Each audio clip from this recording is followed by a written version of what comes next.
Hello everyone, क्या हाल चाल है आप सभी का? कैसे हो?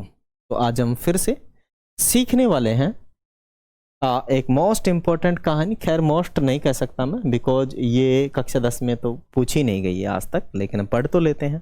कहानी है a donkey and a load of salt, मानी एक गधा और नमक का वजन।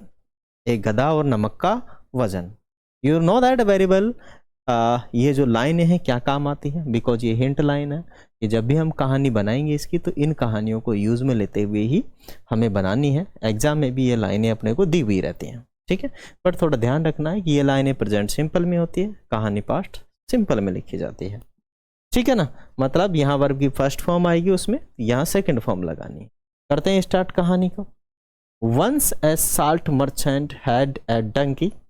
एक बार एक जो साल्ट मर्चेंट था, माने साल्ट नमक का व्यापारी था, उसके पास एक गधा था। उसके पास क्या था? एक गधा था। साल्ट मर्चेंट का मतलब होता है नमक का व्यापारी, है ना। और डंकी मानी गधा, हेड मानी होना, रखना, ठीक है। हैव की सेकंड फॉर्म में head, head. He carried salt on it from village to place. वो क्या करता था? जो साल्ट का व्यापारी था, गधे पर नमक रखता था और एक विलेज से दूसरे विलेज जाता था, ठीक है, ले जाता था उसे। कैरी का मतलब होता है ले जाना, कैरिड। कैरी की सेकंड फॉर्म में कैरिड, ठीक है। तो he carried salt on it from one village to village, माने एक फ्रॉम विलेज टू विलेज, माने एक विलेज से दूसरे विलेज नमक ले जाने के लिए उस गधे का यूज करता था, उपयोग करता था। वन डे माने एक दिन, दे वर क्रॉसिंग ए स्ट्रीम। एक दिन वो क्या है, एक नाले को पास कर रहे थे, मतलब पानी वाले नाले को। जो साफ नाला होता है ना, उसे हम स्ट्रीमिंग कहते हैं, स्ट्रीम कहते हैं। साफ पानी के नाले को स्ट्रीम कहते हैं। तो एक दिन वो नाले को क्या कर रहा था? पानी के नाले को पास कर रहा था। ऑल ऑफ अ सडन, अचानक से। ऑल ऑफ सडन मानी अचानक से। ऑल ऑफ सडन का मतलब होता अचानक से। अचानक से द डंकी स्लिप्ड, और गधा स्लिप हो गया। एंड फेल डाउन, और गिर गया, है ना। अचानक से डंकी स्लिप हो गया, मानी फिसल गया और गिर गया। About half of the salt washed away, और लगभग आधा साल्ट उसमें से धुप गया, मतलब घुल के बह गया। आधा साल्ट नमक, आधा, क्योंकि पहले गांठ के रूप में आया करता था, है ना, मोटे मोटे डगली के रूप में बोलते हैं, तो उसके रूप में आया करता था। छोटे छोटे टुकड़ों के रूप में नमक आया करता था। अब पिस के आता है। पहले ऐसे ही बेचा करते थे, जब नमक डालना होता था तो सल्लावट्टे पे पीस के पतला करके, तो मैं बारीक करके फिर डाला जाता था। आजकल पहले से ही अपने पास पन्नियों में पैक आता है, पैकिंग आती है। तो वॉश हो गया, धुल के चला गया आधा।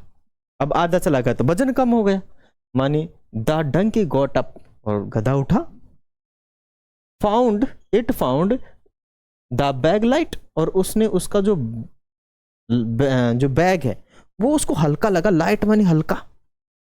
उसने उसका जो वजन है इसका बैग का, वो हल्का लगा, हल्का लगा। इट वॉज वेरी हैप्पी, खुश हुआ भाई साहब। वो तो आज तो भाई साहब मौज हो गई, आप तो आराम से मस्ती से चलेंगे अपना, ऐसे कर करके, ऐसे कर करके चलेंगे, अब तो मौज होगी, वजन ही नहीं है अपने पे। तो गधे ने सोचा ऐसा। इट लर्न अ ट्रिक, और उसने एक ट्रिक सीख ली भाई साहब, कि जब भी पानी का मुझे मिलेगा ना, मैं उसमें बैठ जाया करूंगा, जान चला के बैठ जाया करूंगा, जिससे कि मेरा वजन कम हो जाए। उसे पता नहीं है भाई, अपना जो मालिक है उसका नुकसान हो रहा है, वो अपने पीछे पटकेगा पट्टा, उसको पता नहीं था, ठीक है ना। लेकिन उसने तो ट्रिक सीख ली कि भाई पानी तो काम की चीज है, बैठ जाया करेंगे अपने, तो क्या स्लिप गए। इट रिपीटेडली डिड सो, और भाई साहब जब भी मतलब उसको ये ऐसा दिखाई दे तो बार बार रिपीट करने लग गया। जब भी उसे ऐसा दिखाई दे तो बार बार क्या करने लगा? रिपीट करने लगे उसी ट्रिक को। The merchant thought of A plan, भाई साहब व्यापारी ने एक प्लान सोचा। And teach it a lesson, और उसे एक सबक सिखाने की सोची। माने उसने एक तरीका सोचा कि इसको क्या सिखाया जाए, सबक सिखाया जाए। क्या सिखाया जाए? सबक सिखाया जाए। ठीक है, लेसन का मतलब होता है ज्ञान देना, सबक सिखाना, है ना। लेसन का मतलब, लेसन सिखाने का मतलब होता है ज्ञान देना। The next day he put a bag of cotton on its back। अगले दिन भाई साहब क्या किया कि आज कॉटन का बैग रख दिया, रुई का बैग रख दिया उसकी पीठ पर। किसका बैग रख दिया? रुई का। मानी पुट मानी रखना, बैग बैग मानी जानते हो आप लोग, कॉटन मानी रुई होती है, इट्स बैग मानी उसकी पीठ पर कॉटन का बैग रख दिया एक दिन। वाइल का मतलब उसी समय, वाइल क्रॉसिंग मानी जब वह क्रॉस कर रहा था, while crossing the stream it repeated the trick. ठीक है, जब वह स्ट्रीम को क्रॉस कर रहा था तो उसने फिर ट्रिक रिपीट की, वह अपने ट्रिक का हल्का हो जाएगा और भी, तो भाई साहब फिर बैठ गए वो। बिकॉज ऑफ वाटर, वाटर के कारण the cotton loaded become very heavy. अब पानी उसमें भर गया, कॉटन सोखती है पानी को, और काफी वेट हो गया उसके अंदर, और भारी हैवी हो गया, भारी हो गया काफी। It could not walk easily, और वो अच्छे से नहीं चल सका। अब उसमें वजन बढ़ गया, दुगना तिगना हो गया, और वो अच्छे से नहीं चल सका। द मर्चेंट बीट इट, और मर्चेंट ने उसके पीछे लगाए सपोटे।